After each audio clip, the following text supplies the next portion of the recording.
Akmang bubuksan ko na ito para matigil siya nang pinigil ako nito.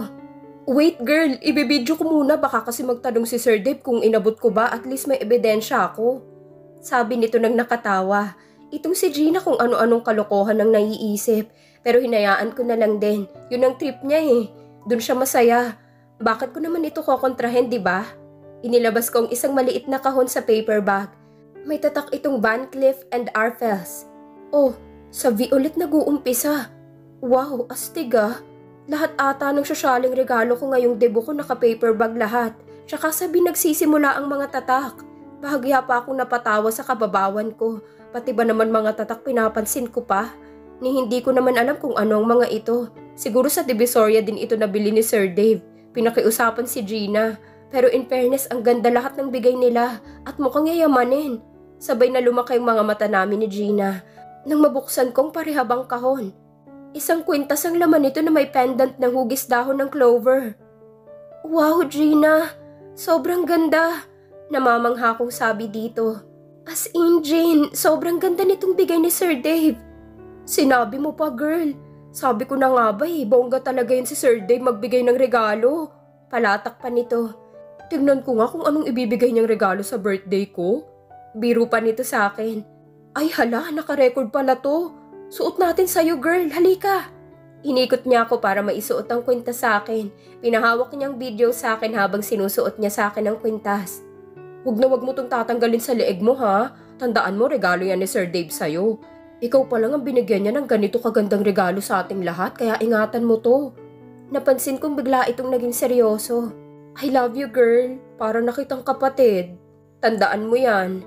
Salamat, Jean ha. Salamat sa pagmamahal mo sa akin. Sabi ko tapos niyakap ko siya ng mahigpit. 12:00 ng hating gabi natapos ang selebrasyon. Nauna nang matulog sina Nana, Ate Flor at Ate Minerva. Kaming tatlo na lang nina Gina at Kayden ang naiwan para magligpit ng mga tirang pagkain dahil bumalik na din si Kuya Carding sa pwesto niya kasama si Kuya Joel. Pagkatapos namin magligpit, nagpaalam na rin sina Gina at Kayden na matutulog ng mga ito. Si Kayden medyo nakainom. Gusto pa sana akong samahan pero sabi ko magpaiwan lang ako saglit. At susunod na din. Gusto ko munang magpahangin dahil hindi pa naman ako inaantok. Nakakahiya naman kung pati sila idadamay ko pa. Alam ko namang pagod din ang mga ito.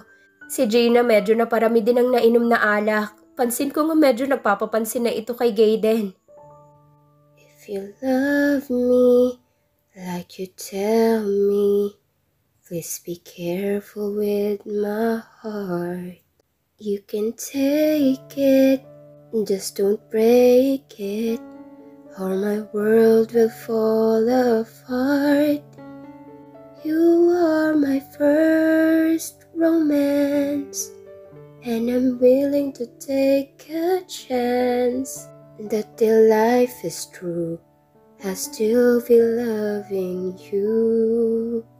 I will be true to you, just a promise from you will do. From the very start, please be careful with my heart. Napatigil ako sa pagkanta nang may marinig akong tumikim sa likod ko. Mahina lang naman ang pagkanta ko at halos ako lang ang makarinig. Isa din kasi ito sa pampaantok ko. Ewan ko ba sa tuwing kumakanta ko para ko na ding pinapatulog ang aking sarili. Narinig kong tumikim ulit, ngunit hindi pa rin ako lumingon.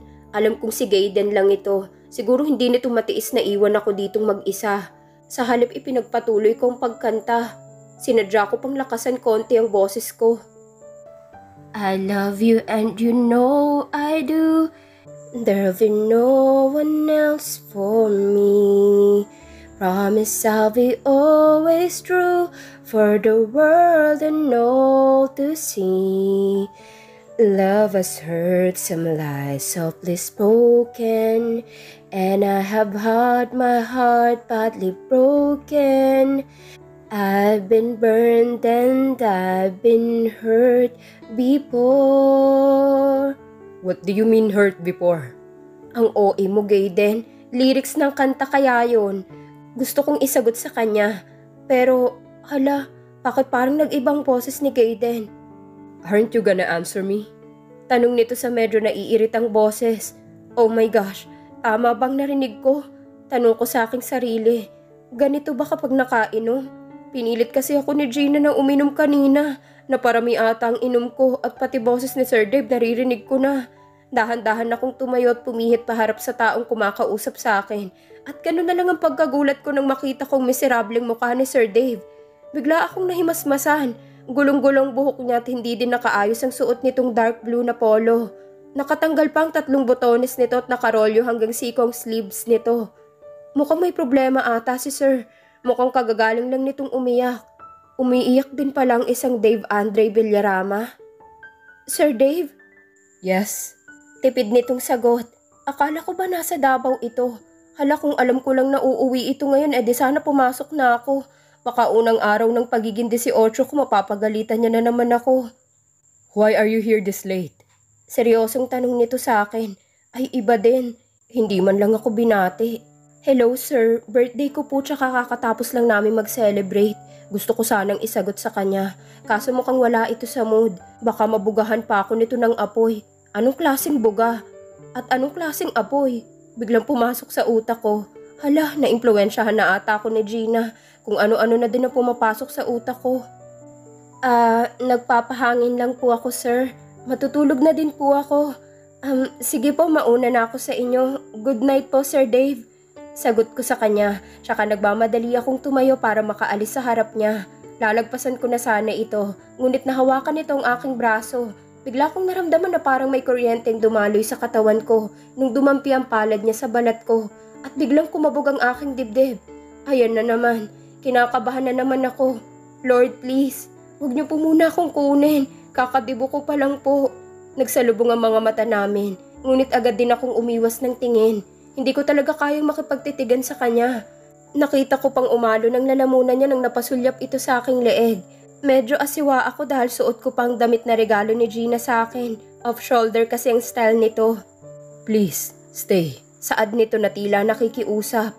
Ay hala, nakiusap siya. Nahihiyaman pero sinunod kong pakiusap niya. Hindi nito binitiwan ng kamay ko at giniya niya akong umupo pabalik sa inupuan ko kanina. May pagkain po sa loob, sir. Gusto niyo pong ipaghanda ko po kayo? Nasabi ko dahil wala naman ata itong balak magsalita at panay buntong hininga lang ang aking naririnig mula sa kanya. Nahihiya din naman akong magtanong kung may problema ba ito. Baka sabihin niya pang napaka-ususera ko. No, I'm full. Just stay. I need someone to talk to. May problema po kayo, sir? Hindi ko na napigilang itanong. Sabi niya kasi kailangan niya ng kausap eh. Eh di kakausapin ko. She didn't choose me. Aniya at medyo pumiyok pa ang boses nito. Po? Sino pong hindi pumili sa inyo? Mami mo ba? Bakit may iba ka pa bang kapatid? Amulet. Putol nito sa akin. Napasinghap ako't naitakip ko pa ang isang kamay ko sa aking bibig. Hala, masakit nga yun, Sir Dave. Pero teka, akala ko ba kayo ni Ma'am Amulet? Sabi ko pero parang may konting kirot akong naramdaman. Siguro para yun kay Sir. At akong nasasaktan para sa kanya. No, hindi kami. Pero umasa ako. Umasa ako na baka sa ilang taon naming pagiging malapit sa isa't isa, matutunan niya akong mahalin. Nakita kong may kumislap na luha sa mga mata niya. Kaya hindi ko napigilang mapaiyak din para sa kanya. Kawawa naman pala si Sir Dave. Dama kong pagmamahal nito kay Ma'am Amulet. Pero iba naman palang mahal ni Ma'am. She chose the father of her kids. Wala akong laban dahil ama ito ng mga kambal. I love her kids. At hindi ko kayang makitang nahihirapan ng mga ito. Gusto ko ring mabuo ang pamilya niya, kaya kahit masakit, tinanggap ko. Tatanggapin ko dahil mahal at nire-respeto ko siya. Oh my God, ang sakit nga. Hindi ko tuloy mapigilang umiyak. Tama na po, sir. Makakahanap din kayo ng babaeng para sa'yo. Humihikbi kong sabi sa kanya. Lumapit ako sa kanya at niyakap ko ito. Kahit sa ganitong paraan maibsan man lang ang sakit na nadarama niya dahil meron siyang karamay. Napansin ko medyo nanigas pa ito sa pagkakayakap ko sa kanya. Marahan kong hinaplos ang likod niya bago ako lumayo sa kanya. Pagtingin ko sa mukha niya nakita kong namamasa pala ito. Wala akong dalang panyo kaya pinahid ko na lang ang luha niya gamit ang palad ko. Hayaan mo sir, makaka-move on ka rin. Sa gwapo mong yan, tsak madaming nakapila sa'yo. Basta ba, wag ka lang masungit. Hindi ko na mabawi ang huling salitang binitiwan ko. Biglang nanlaki ang mga mata nito pagkarinig niya sa sinabi ko. Shit, okay na sana eh. Kaso tong bunganga ko pahamak masyado. What did you just say? Po, umiling ako. May sinabi po ba ako, sir? Yes, you just said I'm masungit. Hala, wala po akong sinabing ganun, sir. Tanggi ko. Ang bait nyo nga po eh. Ang sabi ko po madaming pipila sa'yo dahil gwapo at mabait po kayo. Sabi ko sabay ngiti sa kanya. Really? I'm handsome? Do you mean nagwagwapuhan ka sa akin? Nangingiting tanong nito. Ay iba din. Ang bilis magbago ng mood. Kanina lang ang lungkot-lungkot nito tapos ngayon parang pinaglalaruan ba ako nito? Nga pala sir, salamat sa regalo mo ha. Ito po oh, suot ko na. Pag-iba ko sa usapan, pinasadahan ako nito ng tingin mula baba pataas. Gusto ko sanang sabihin na sir, necklace po ang regalo nyo. Heto po nasa leeg ko nakasabit. Yeah, you look beautiful in that dress. I mean, bagay sa iyong kwintas. Right, bagay sa iyong kwintas. Aniya sabay titig sa kwintas na nasa leeg ko. Pero hindi din nagtagal dahil biglang nabaling ang tingin nito sa palapulsuhan ko kung saan nakalagay ang bigay ni Gaiden na relo sa akin. Who gave you that watch? Mahinang tanong nito pero halatang may diin sa boses niya. Ah, si Gardo po sir. Ganda po ano? Nilapit ko pa sa kanya para makita niya ito. Vacheron, ha? Pangit, di bagay sa kamay mo. Hubarin mo yan. Ibibigay ko yung mas bagay sa kamay mo. Ay nako, ang ganda kaya nito sir. Huwag ka nga dyan. Sabay tago ko sa kamay kong may relo sa aking likod. Pagtingin ko sa mukha niya halata ang pagkadisgusto nito. Nakasampok ang kilay niya at mariing nakatikom ang kanyang bibig. Bahala siya. Hindi ko pa din ito tatanggalin sa kamay ko. Tsaka ang ganda kaya nito. Baka nga malaking nabawas sa ipon ni Gaiden dito eh. Mas mabuti pa sigurong ayain ko na lang ito sa kusina. Baka sakaling lumamig pa ang ulo niya. Baka nag-iinarte lang ito dahil gutom. Ano, Sir Dave, sure ka bang hindi ka nagugutom? Tara sa kusina tayo, papakainin kita doon. May ipapatikim ako sa'yo. Hindi ko alam pero bigla ata itong nasamid. What? Kunot noong tanong niya sa akin. May sinabi ba akong mali? OA naman kung makapag-react to si Sir. Siya na nga ang papakainin, arte-arte pa. Sir? Pero nanatili lang itong nakatingin sa akin. Sabi ko, papakainin kita sa kusina. Tara na nga, gutom lang yan. Sabi ko, hinintay ang sagot nito. Hinawakan ko na ang kamay niya, tinila ito papasok sa kusina. Arabella? Tanong nito habang kumakain. Po? Do you have boyfriend? Ay hala si Sir Showbiz. Natatawang biro ko dito pero parang hindi niya gets ang joke ko. Sa bagay ang mga may edad hindi na siguro alam ang joke ng mga kahenerasyon ko. What showbiz? Tanong nito habang ngumunguya. Shit, ang gwapo naman ni Sir. Kahit simpleng pagnguya lang. Parang inaakit ata ako nito ah. Wala po Sir. What do you mean wala? You mean you don't have boyfriend? Tanong nito na tila nanigurado pa. Ano ka ba Sir? Ang bata ko pa kaya. Kaka-18 ko lang ah. Bawal pa ako mag-boyfriend no? Bakit? I mean, may magagalit ba? Wala naman po Sir. Choice ko po yun. Gusto ko munang makapagtapos ng pag-aaral. Saka ako magbo-boyfriend. Good. Yes Sir. Good as in very good talaga ako. Sagot ko sabay kindat sa kanya. Stop doing that. Mariing sabi nito. Hindi ka po mabiro kuya. Kuya? Do I look that old, Arabella? Ay hala si Sir Picon. Joke lang po kuya. Ay Sir pala. Nakangiti kong sabi. Pero napikon ata talaga ito sa sinabi ko. Ito naman, di na mabiro. Biro nga lang eh. Sige na Sir, kumain na kayo. Gwapo ka pa naman sana. Pikon nga lang. Bubulong-bulong ko pa. Whatever, Arabella. Umiiling nitong sabi sa akin at nagpatuloy sa pagkain. Akala ko ba busog ito? Halos ubusin nga niyang mga ulam na ininit ko. Sabi ko na nga ba umaarte lang itong si Sir. Nagpapapilit lang ata eh. Kumuha ako ng tubig at nilagay sa harap niya. Kumuha din ako sa leche plan na gawa ni Ate Flor para ipatikim sa kanya. Hindi ko napansing tapos na pala itong kumain at nakatingin na lang ito sa akin habang naglalagay ako ng leche plan sa platito. Gusto mong tikman, Sir? Masarap to. Arabella, Nakita kong pag-alo ng lalamunan niya at ang pamumula ng kanyang muka pati tenga. Doon ko na napansin na hindi naman pala ito nakatingin sa leche plan, kundi sa leeg ko. Ito po sir, tikman niyo po tong leche plan na gawa ni Ate Flor. Ang sarap po niyan sir. Yan yung sinasabi ko kanina sa labas na ipapatikim ko sa'yo. Sabi ko sa kanya sabay angat sa platitong nasa harap niya. Para naman itong nahimasmasan at nilipat ang tingin sa platitong bitbit ko. what do you call this? Ay oo nga pala, iba pala ang tawag sa leche plan dito sa inyo sir no? Ano nga yun? Alam ko na. Creme brulee. Yun daw pala ang tawag dyan, sabi ni Ate Flor. Pati leche plan, tunog sosyal. Hindi ko alam kung natatawa ba ito kasi pansin ko nga natatawa ito sa akin. Pinagtatawanan niyo po ba ako Sir Dave? Napipikon kong tanong sa kanya. Tung matandang to, siya na nga inaasikaso, pinagtatawanan pa ako. Akin na nga yung platito, di mo naman siguro yan type. No, I'm not laughing at you. Sabi nito pero kita ko pang tinusok ng dila niya ang kanyang pisngi. Talaga lang po ha kuya? Inikutan ko ito ng mata, tsaka kinuhang platito nilagyan ko ng creme brulee o ng leche flan. Bahala sila kung anong tawag nila dito at sinimulan ko itong kainin. Isang subo pa lang ang nagawa ko nang bigla nitong inagawang kutsara sa kamay ko at kumuha din ng leche flan sa platito at sinubo ito na parang wala lang. Biglang nanlaking mata ko sa kanya. Sinubo niyang kutsarang ginamit ko na. May laway ko na yun. Hindi ba ito nandidiri? Kasi ako laway conscious ako eh. Ayoko nga may nakikisalo sa akin. Hala sir, kutsara ko po yan. Saway ko dito nang makita kong patuloy ito sa pagkain. So? Tanong nito na nakataas pa ang kilay. Anong so?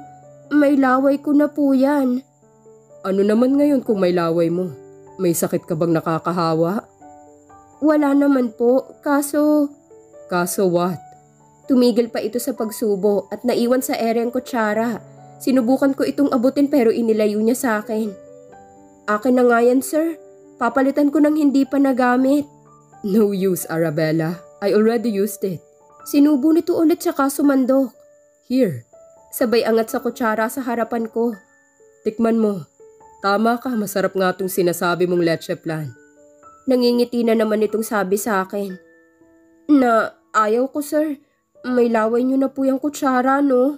Pagtanggi ko sa kanya. Pero wala ata itong balak alisin ang kutsara sa tapat ng bibig ko. Wala akong sakit, Arabella. Sabi nito sabay ismid. Come on, take it. Nangangawit ng kamay ko. Ayoko nga sir. Nakanguso kong sabi sa kanya. Isa. Pananakot pa nito sa akin. Ano ko bata? If you're not gonna take this, I will kiss you. Tinaasan ko lang siya ng kilay. As if naman gagawin niya yun. Kanina lang may paiyak-iyak ka pa tapos ngayon lalandi ka na agad. Ikaw Sir Dave ha, ang harot mo. Pag ako nagpaharot sa'yo, wala ka talagang kawala sa akin. Baka mapikot pa kita. 2. Pagpatuloy nito, doon na ako kinabahan dahil mukhang seryoso nga ito.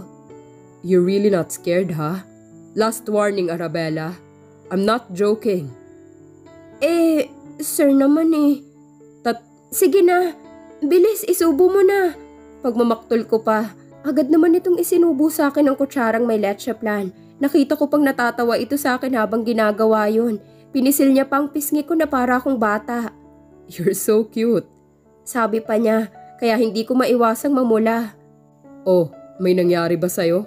Di ba wala? Aniya, kahit na, sa hindi ako sanay nakikisalo ng kutsara, no? Tsaka hindi ba kayo nandidiri na ginamit ang kutsarang ginamit ko? Why would I? You taste sweet. I mean, wala ka naman sigurong sakit. It's really fine. I don't mind. Sagot nito tsaka inubos ang laman ng platito. Tinanong ko pa siya kung gusto niyang magkape pero sabi niya hindi na daw. Nga pala sir, paano kayo nakarating agad dito sa Manila? Sabi kasi nila nasa Davao kayo. Tanong ko habang naguhugas ng plato. At alam kong nakatingin ito sa akin. Chopper. Ay iba. Dave Villarama lang sa kalam. Natatawa ko pang sabi habang nakatalikod sa kanya. What did you just say? Wala sir. Sabi ko ang gwapo mo pero bingi lang. Yeah? Halos manayo ang lahat ng balahibo ko sa batok nang magsalita ito sa likod ko.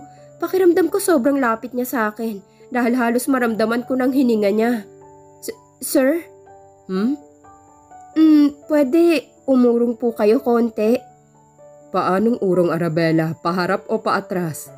Diyos ko po, Sir Dave. Kakatibo ko pa lang po. Huwag niyo po akong tuksuhin. What if I say no? Napapaos nitong sabi. Akala ko nagbibiro lang ito kaya pinihit kong katawan ko paharap sa kanya. Yun pala nakaharap pa din ito sa akin. At sa di inaasahang pangyayari, biglang naglapat ang mga labi namin.